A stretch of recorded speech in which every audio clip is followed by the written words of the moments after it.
Classical physics के मुताबिक black hole हमेशा सिर्फ और सिर्फ एक मरे हुए सितारे के तबाह होने से ही बनता है और खाली स्पेस खुद ब खुद यानी कि ऑटोमेटिकली अचानक से एक सॉलिड ज्योमेट्रिक शेप में तब्दील नहीं हो सकती।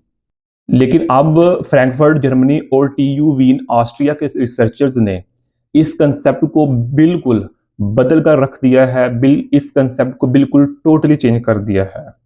रिसर्चर्स ने डिस्कवर किया है कि स्पेस एक यूनिक पैटर्न के मुताबिक, एक यूनिक फार्मूला के मुताबिक खुद को अरेंज करके स्पेस टाइम क्रिस्टल बना सकती है। जी हाँ, स्पेस टाइम क्रिस्टल बना सकती है। इसको एक रियल लाइफ एग्जांपल से समझने की कोशिश करते हैं। लेट्स सपोज हमारे पास उबला हुआ पानी यानी कि बॉइलिंग वाटर है जो बिल्कुल तैयार है, प्रिपेयर है। अगर हम उसमें हल्की सी मजीद आग लगा दें तो वो उबला हुआ पानी फौरन भाप यानी कि स्टीम बन जाता है। बिल्कुल इसी तरह जब इस अनस्टेबल क्रिस्टल में, जब इस स्पेस के यूनिक पैटर्न में मामूली सी एक्स्ट्रा एनर्जी दी जाए तो ये फौरन कोलैप्स होकर एक माइक्रोस्कोपिक ब्लैक होल बन जाता है।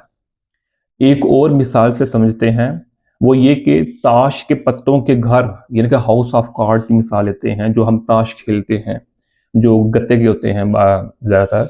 जब ताश के पत्तों का ढांचा यानी कि स्ट्रक्चर बनाया जाता है तो अगर उस ढांचे को हल्का सा टच करेंगे, हल्की सी हवा भी मिलेगी उस ढांचे को, तो वो फौरन गिर जाता है, नीचे गिर जाता है। बिल्कुल इसी तरह स्पेस में हल्की सी तब्दीली ब्लैक होल का सबब बन सकती है। ये डिस्कवरी फ्यूचर में, मुस्तकबिल में सुपर कंप्यूटर्स के बगैर ही मुश्किल मैथमेटिकल इक्वेशंस को सॉल्व करने में मदद देगी और इसकी वजह से हम लेबोरेटरी के अंदर माइक्रोस्कोपिक ब्लैक होल्स बनाकर स्पेस के अननोन सीक्रेट्स को अनलॉक कर सकेंगे, स्पेस के अननोन राजों को सॉल्व कर सकेंगे। चलें दोस्तों, अब डिटेल में, तफसील में इस टॉपिक पर बात करते हैं कि ये आखिर कंसेप्ट है क्या। 1939 में ओपनहेमर और उसके दोस्त साइंटिस्ट ने बताया कि ब्लैक होल कैसे वजूद में आता है। मतलब ये कि जब कोई बड़ा सितारा अपना फ्यूल ख़त्म करके अपने ही वजन से दब जाए तब ब्लैक होल बनता है। हैरत वाली बात यह है कि आइंस्टाइन खुद इस ख्याल के खिलाफ थे। किसके खिलाफ के? आइडिया के, ओपनहेमर के, कि जो ब्लैक होल है वो ऐसे वजूद में नहीं आता जैसे ये ओपनहेमर इसका दोस्त कह रहा है। और ओपनहेमर उसका दोस्त क्या कहता था कि जो ब्लैक होल है वो जब कोई बड़ा सितारा अपना फ्यूल ख़त्म कर देता है या मर जाता है, जिसे हम दूसरे लफ्ज़ में कह देते हैं, तो वो तब ब्लैक होल बनता है। लेकिन वक्त के साथ साथ ओपनहेमर और उसके दोस्त का मॉडल सच साबित हुआ, बिल्कुल सही प्रूव हुआ और कई दहाइयों तक फिजिक्स की दुनिया में यही कंसेप्ट राज करता रहा। यानी कि क्या कंसेप्ट था? ब्लैक होल, जब भी ब्लैक होल का लफ्ज़ इस्तेमाल किया जाता तो उसका मतलब होता था सिर्फ मरा हुआ एक बहुत बड़ा सितारा। बस जब भी ब्लैक होल का नाम सुना जाता था तो बस एक ही ज़हन में कंसेप्ट आता था कि मरा हुआ सितारा।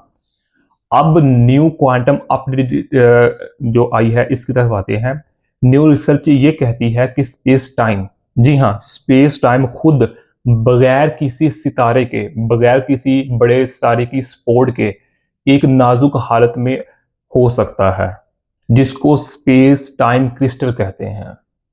ये ऐसी हालत है जहां स्पेस टाइम या तो वापस अपनी पुरानी हालत में जा सकता है जिसे हम क्लासिकल व्यू कहते हैं, यानी कि अपनी असली हालत में जा सकता है, या फिर जरा सी थोड़ी सी एनर्जी मिलने पर वो ब्लैक होल बन सकता है।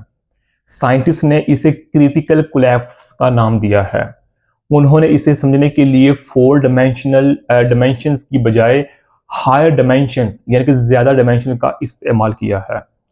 जब उन्होंने कैलकुलेशन ज्यादा डायमेंशंस में की तो मैथ की कैलकुलेशन हैरानकुन तौर पर आसान हो गई और उन्हें वो फार्मूला मिल गया जो इस पूरे प्रोसेस को डिफाइन करता है, जो इस पूरे प्रोसेस को आसान बना देता है।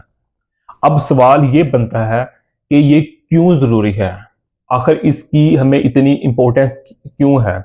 ज़रा सोचिए, बारिश का कतरा जैसे आहिस्ता आहिस्ता ऊपर से नीचे आता है और फिर एक लम्हे अचानक नीचे गिरता है, बिल्कुल वैसे ही स्पेस टाइम भी जमा होता रहता है जब तक वो लिमिट क्रॉस ना करे और फिर अचानक बगैर किसी धमाके के ब्लैक होल बन जाता है। ये आइडिया, ये कंसेप्ट प्रीमोर्डियल ब्लैक होल्स के लिए बहुत अहम है, जो बिग बैंग के फौरन बाद बने थे और शायद हो सकता है डार्क मैटर का हिस्सा भी हो। अगर स्पेस टाइम खुद छोटी छोटी जगहों पे क्रिस्टल की तरह ऑर्गेनाइज हो सकता है, तो इसका मतलब ये है कि पूरी कायनात में ऐसे बेशुमार हजारों लाखों छोटे छोटे ब्लैक होल्स मौजूद हो सकते हैं जो अभी तक हमें नजर नहीं आए, जो अभी तक हमें मिले नहीं है या जिन पर अभी तक हमने रिसर्च नहीं कर पाए।